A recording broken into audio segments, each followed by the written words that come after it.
up, guys? So today's movie I'm going to be talking about on the channel is the new Netflix film from visionary filmmaker Guillermo del Toro and co-director Mark Gustafsson. They've given us a new adaptation of the beloved children's book by Carlo Collodi called Pinocchio. I know what you guys must be thinking, another one? When not 1 month ago, Disney released the dismal, unnecessary live-action remake of their beloved 1940s classic, Pinocchio, which literally nobody asked for and nobody wanted, but we got anyway. Just for the record, I still haven't seen that film. It came out whilst I was covering Venice and TIFF, and I had no time or even desire to watch it, and once I saw the reactions to it on Twitter and Rotten Tomatoes, I don't want to watch it now either. Like, life's too short, and I don't want to waste my time, energy, and resources watching soulish cash grabs. But does that make me a hypocrite for wanting to see what Guillermo del Toro can do with the classic wooden character? It is, after all, another retelling of a story that has been done to death. Well, to that I say, this is Guillermo del Toro, and nothing he ever makes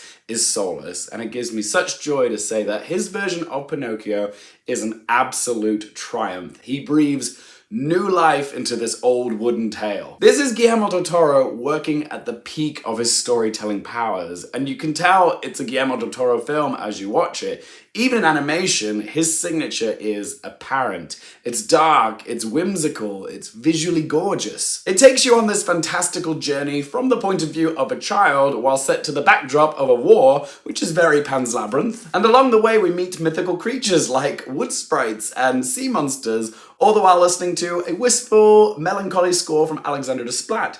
So yeah, there's a little bit of Shape of Water in here. Pinocchio really is a Guillermo del Toro cocktail of all the things that we know and love about his work. You can tell that this was a project that was very close to his heart. The film is dedicated to his mum and dad, and every single frame of this film is done with such love and care. It took Del Toro 15 years to get this movie off the ground. It was stuck in production limbo for so many years, but sometimes good things take time, and Del Toro's Pinocchio was 100% worth the wait. We are lucky to have this film. If you guys are enjoying this video, please do help me out by hitting that little thumbs up button, and if you want more movie, TV, and Oscars related content, do click that subscribe button. We're all pretty familiar with the plot of Pinocchio. Del Toro and Gustafsson still have the basic skeleton of the Pinocchio plot. Geppetto builds a wooden puppet who comes to life called Pinocchio, and he learns how to be a good boy. But Del Toro and Gustafsson have cherry-picked their favorite bits from Collodi's novel to give us something that's familiar but has a very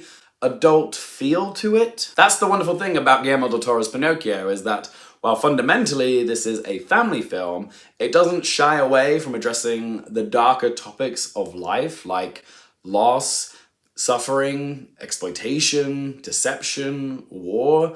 The rise of Mussolini's fascist regime actually plays a large part in the story, because Pinocchio is eventually sent off to a youth camp to learn how to be a soldier in the Italian army. So yeah, it really is one of the most adult kids films I've seen in a good while. It's in a similar category of films like Petite Maman or the wildly underrated A Monster Calls. And that's not to say that Pinocchio is all doom and gloom either. Like, it's actually an uplifting musical which celebrates life and has all these life lessons to absorb. Like, obviously you've got the don't tell lies message, which is crammed into every adaptation of Pinocchio, but there's others, like trying your best is the best that anyone can do. Truth. And also that life is a gift, and what makes it special is how short it is. So you gotta appreciate the time you've got with those that you love, because we don't know how long we've got with them. And you've got to love all those closest to you unconditionally for all the imperfections. This is why we love Guillermo del Toro's films, because he realizes that even kids' stories have thematically complex materials within them that both kids and adults can appreciate. Quite frankly, few family films of late truly straddle the line of kids and adults as perfectly as Pinocchio does. Kids are gonna love it for the mischievous protagonist, the musical numbers, and the set pieces as well, but adults can enjoy it for the hard-hitting substance as well as the gorgeous stop-motion animation, which honestly we don't see very often these days. The animation in this film, guys, is freaking stunning. A hat tip to animator Tim Allen and his team. The detail is just remarkable. Just to give you an idea of the detail that's involved, when Geppetto is carving Pinocchio out of the tree, You can see all the wood shavings and all the individual bits of sawdust that's coming off of him. It is so convincing. You can also see the inspiration of other filmmakers like Henry Selick, Tim Burton, Ray Harryhausen within the animation style. But what makes it distinctly a Guillermo del Toro movie is the world building. Even in the medium of animation, Guillermo del Toro knows how to build a world. Like the small Italian village where Geppetto's from, the carnival, even inside the sea monster, it all feels very del Toro. The voice work in this film is marvelous. Gregory Mann does a wonderful job of voicing Pinocchio, bringing so much joy and exuberance to this puppet. It could have been very easy for Pinocchio to become an irritating protagonist because at the start of the film, he's kind of a brat. But there's a naive sweetness in Mann's delivery which stops me from disliking the character. And you realize he's just an overzealous kid with a lot to learn. Ewan McGregor is seriously channeling some of that Christian from Moulin Rouge energy into his performance as Sebastian J. Cricket, aka Pinocchio's mentor. Like Moulin Rouge, he narrates the story, his character is a writer, and of course, he sings, albeit during the closing credits of the film, but Ewan McGregor does bring a larger-than-life gravitas to Sebastian. Nobody does grimacing sliminess quite like Christoph Waltz does, which is why he is absolutely the right pick to play Count Volpe in this film. Straight up truth, I had no idea that Cate Blanchett was even in this film until I started doing the research on it after I watched the film. I was actually shocked to learn which character she voices, and I won't say who it is because I don't want to spoil it for you, but wow, was she good. And the same goes with Tilda Swinton, who voices the wood sprite. She just has that calming, ethereal, all-knowing quality in her voice, which makes her the perfect pick for a Guillermo del Toro interpretation of the Blue Fairy. But my favorite voice performance by far was David Bradley as Geppetto, which was such an inspired choice. The emotion that Bradley brings to Geppetto is extraordinary. I felt so much pathos for him, and he really does go on an emotional journey. This is actually why I think Guillermo del Toro's Pinocchio works as well as it does, is because of the character growth that we see in Pinocchio. Pinocchio starts off as quite a selfish and frustrating character because it's all me, I want this, I want that. But the fact that he is self-centered is what makes Pinocchio such a compelling character. It's his character flaw, and it is very rewarding to see Pinocchio learn those life lessons that he needs to put the needs of others before his own. And the same goes for Geppetto, because he learns that Pinocchio will never fill the void that Carlo left when he passed away, and he needs to learn to accept and love Pinocchio for who Pinocchio is. But it is very satisfying to see the journey these characters take to learn these lessons. Let's talk about the music. I absolutely loved the melodic score that Alexandre Desplat made for this film. If you listen carefully, you'll notice that he actually uses a lot of woodwind instruments in this movie, which is very clever given that the film is about a wooden puppet. And much like his score for The Shape of Water, this really did touch my heart, and yes, I can see it getting into Best Original Score at the Oscars. As for the original songs in this film, I really enjoyed them. Lyricist Robin Katz has made an eclectic mix of tracks for the film, which tug at the old heartstrings. I really enjoyed the songs Better Tomorrow and My Son, as well as another song which is either called What Is It or What Do You Call It, which is appropriate when I don't know the actual name of the song, but it's when Pinocchio is singing about all the questions that he has about life. But the real standout of the soundtrack, at least to me anyways, is Ciao Papa. This song is not only is it emotionally effective, but it perfectly encapsulates the theme of imperfect fathers and imperfect sons. Well, perfectly.